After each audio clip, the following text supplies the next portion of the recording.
Clip Rock here. Danny Beal here on the Bud Light Pregame Tailgate, getting you ready for kickoff. East Carolina and Norfolk State. DB as our Pirate picker this week. What's up, Danny? Let's go. I'm so excited, dude. Pirates playing football today. Let's go. We talked to you earlier this week and ran over some games that are being played right now, already been played. Let's talk about what's coming up later this afternoon, starting with my runner-up for game of the week. We talked earlier in the show, in the week on the show, what game are you looking forward to the most outside of East Carolina, Norfolk State? My runner-up, well, my pick was LSU USC. We'll talk about that in a moment. Right. My runner-up was Miami, Florida. Not necessarily because they're great teams, but there's going to be some fights. Of course. The uniform colors are just beautiful in the eyes. The swamp, like all color that. rush, always short. Color rush. I'm fired up for this one. Should be fun, and it's a very important game. Maybe more so for Miami than Florida. Florida has the toughest schedule in all of college football this year. It's unreal. They can get off on the right foot by beating Miami. This feels like a big game, though, for Miami. If they want to be a factor, they need to win this one. Yeah, I mean, you think they got Cam Ward from Washington State, so that's obviously a big plus to them. But personally, I just don't think Mario Cristobal is a good coach. I mean, you've seen what's happened in the last. We have couple years evidence. Yeah, I mean, the proof is in the pudding. But with obviously you have Billy Napier. It's relatively a do or die season for him. I think both coaches essentially are on the hot seat, and in-state games are obviously incredibly important. But I think with Cristobal, it being week one, they have Graham Mertz. He's 4-1 as a home dog. I think the fact is it's an SEC team at home. They've got a lot to prove. Nothing really necessarily to lose because it's a ranked team. It's an in-state rival. You want to prove yourself, but at the same time, it's like if you lose, yeah, well, you lost at home when nobody really had high expectations for you with a crazy record. But at the same time, I think Florida comes out and plays their tail off, and I think they win this ballgame. All right, looking forward to that one coming up. Also later on, you've got Old Dominion at South Carolina. We'll be paying attention to the Monarchs because that is East Carolina's next opponent. Shane Beamer kind of in an interesting spot there in Columbia. He's been loved. Can he get it done? So I don't know about the Gamecocks this year, but how about their opener against ODU? I've been up and down on Shane as well. I remember when we played them, I think it was week one in his first year here a couple years ago in Dowdy, and that was a great game, and it came down to the wire. But I think the year after Spencer Rattler, it gets interesting. They've got a good quarterback in Lenore Sellers, but at the same time, I just think it's week one. The crowd is going to be bananas. It's going to be hot. It's the first couple weeks back at school. ODU is 96th in returning production, and their offensive line is really, really, really, really bad. So I just think that they're just going to, the defense is going to be out of the world. I mean, they're going to be rushing the quarterback. They're going to stop the run, and I think South Carolina's going to score 40 points and win by a lot. All right. We'll add a little ODU scouting report there for next week. Good stuff, DB. We'll check in with Coach Hud, Greg Hudson, later on in the show, live at College Station. Let's go. He'll be watching Notre Dame and Texas A&M tonight under the lights. Obviously a big one for both of these teams. Mike Elko, game one, facing his former QB, Riley Leonard. That's right. Interesting factor there. What do you think about this matchup?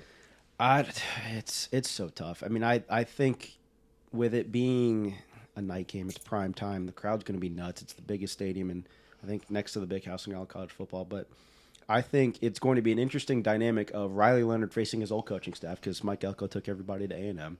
So he's going to be motivated to prove everybody wrong. And I think Marcus Freeman's a good coach, which is apparently a hot take these days. Yeah, it is. But obviously Mike Elko's coaching staff knows everything about Riley Leonard, but I think him being in a new system, a system that's good in Notre Dame, I think it'll be close. I mean, Notre Dame's got two stud defensive tackles, which I think will be interesting just to see against an SEC offensive line, which they don't get to face very often. But A&M was 94th in pass blocking last year, and they returned 3 of those starters. So at the same time, it's like, yeah, they're older, they're more experienced, but at the same time, are they good? Yeah. So it's like, I don't know. But I think Riley Leonard being against his old team, he'll be motivated, and I think it'll be a close game. I think A&M pulls it out, but I think betting-wise, I think Notre Dame covers.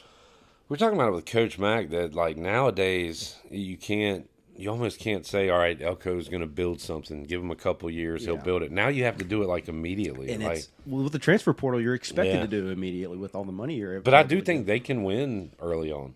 Absolutely, with those players and with Elko. No, I agree. All right, also coming up tonight, James Madison at Charlotte. Do you trust Biff Poggi when he says, like, half his team isn't playing? You never know with that guy.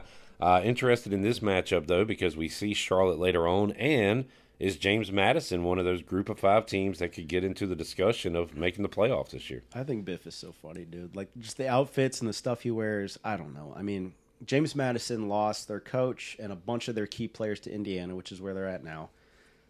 They're home or they're away favorites.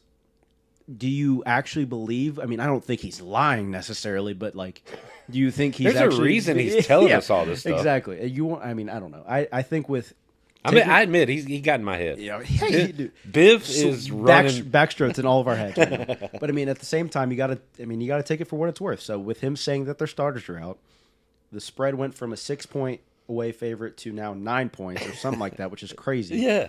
I mean, James Madison has always been good. They've gotten key transfers on offense. Do you think that, they would take care of business? But at the same time, it's Biff. You never know what happens with Biff. Biff ran the lineup so Charlotte fans could take Charlotte. Like he's outthinking the outthinkers. I think James Madison wins, but don't be surprised if it's close. I want to take Charlotte now for some reason. I don't know what Biff's doing to me. Cannot wait for Sunday, LSU at USC.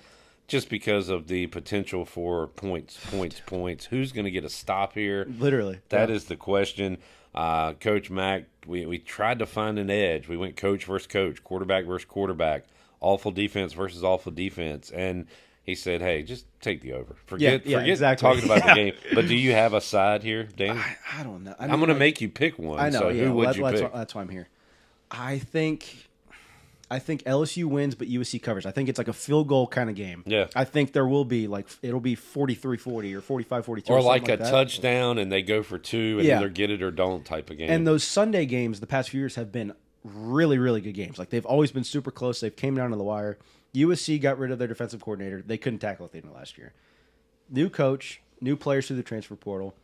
LSU got a new DC as well from Missouri. They have the same players though. So you think same players, bad defense, as opposed to new coach, new players, old bad defense. You think, all right, well, USC's got to be somewhat better. So I think USC in that realm makes it close. I mean, Miller Moss is a good QB that after Caleb Williams sat out last year in the bowl game, he played really well. Nussmeier is experienced at LSU, so I think it's close. I think there's a lot of points. LSU has 2 first-round offensive linemen. A lot of points. That's.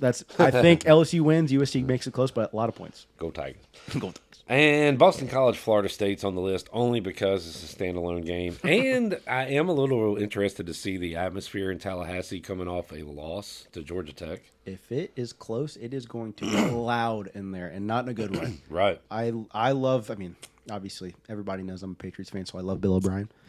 But I think Florida State figures it out. I think it's kind of the same thing with the East Carolina game. I think it's close-ish in the first half, like a 7-10, 13-point lead, and then I think Florida State wakes up at halftime and just blow. I think they win by probably 3 touchdowns. They better, or DJU might want to transfer mid-season or something. It just you remember? Was it I think the Patriots were playing the Redskins when Bill O'Brien and Tom Brady had an epic shouting match on the sidelines. That's where he got the nickname Teapot.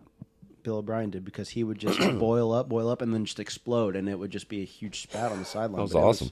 Bill O'Brien's awesome. All right, DB, your final thoughts on Norfolk State, East Carolina. That 33.5 is a big number. Can the Pirates get there? It is daunting, but just seeing the way the people are, the crowd's going to be. It's exciting to have football back. It's going to be great weather. It's going to be a good day for the Pirates. I think they end up covering. I think they win by a few touchdowns. I don't be surprised if it's close, but at the end of the day, guys are going to be juiced up. Norfolk State's going to be ready to play, coming off a tough loss in the first week. I think the Pirates show out on offense, and most importantly, shut them down on defense. And JDB and Coach Houston and Jake Garcia get a great Week 1 win. Danny, enjoy the game. Enjoy your game day Saturday. And I got to admit, this is a lot of fun. Let's do it again more often. Let's do it. All right. Danny Beal joining us, Bud Light Pregame Tailgate, our Pirate picker this week.